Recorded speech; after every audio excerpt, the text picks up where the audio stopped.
Welcome everyone. உங்களுக்கு chest pain வருதா? ஆனால் இது கேஸ்ட்ரிக் ப்ராப்ளமா, மசில் பெயினா, இல்லை ஹார்ட் அட்டாக்னு கன்ஃபியூஷனாக இருக்கா? 90% செஸ்ட் பெயின் இந்த 3 கேட்டகரியில் தான் வரும். இந்த வீடியோவை ஒரு நிமிஷம் நீங்கள் பார்க்கறது மூலிமா உங்கள் லைஃப்பை சேவ் பண்ண உதவியாக இருக்கும். ஸோ கடைசி வரைக்கும் இந்த வீடியோவை ஸ்கிப் பண்ணாமல் பாருங்கள். First gastric chest pain.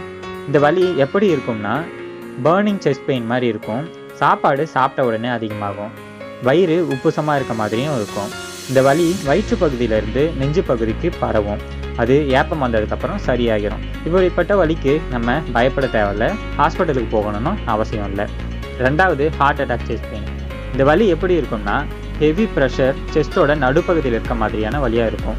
இது 5 நிமிஷத்துக்கு மேலேயும் கண்டினியூ ஆகும்.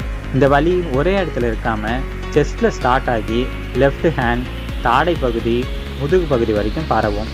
இது கூடவே படபடப்பு, அதிகமான வியர்வை, பயம், பதற்றம், மூச்சு திணறல் மாதிரியான சில அறிகுறிகளும் கூடவே இருக்கும்.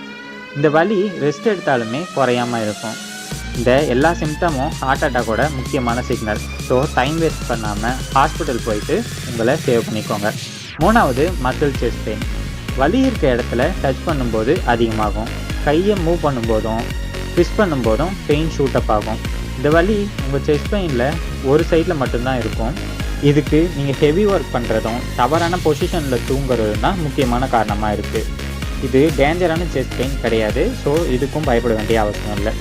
ஒரு முக்கியமான விஷயம் என்னென்னா, பிபி, சுகர், கொலஸ்ட்ரால் இருக்கவங்க சின்னதாக செஸ்ட் பெயின் இருந்தாலும் கூட ஹார்ட் அட்டாக் இருக்க நிறைய வாய்ப்பு இருக்குது. ஸோ அதை அலட்சியம் பண்ணாமல் கவனமாக இருக்க வேண்டியது ரொம்ப அவசியமான விஷயம். இந்த வீடியோ உங்களுக்கு யூஸ்ஃபுல்லாக இருந்தால் லைக் பண்ணுங்கள், ஷேர் பண்ணுங்கள், மறக்காமல் சப்ஸ்கிரைப் பண்ணுங்கள். தேங்க்யூ.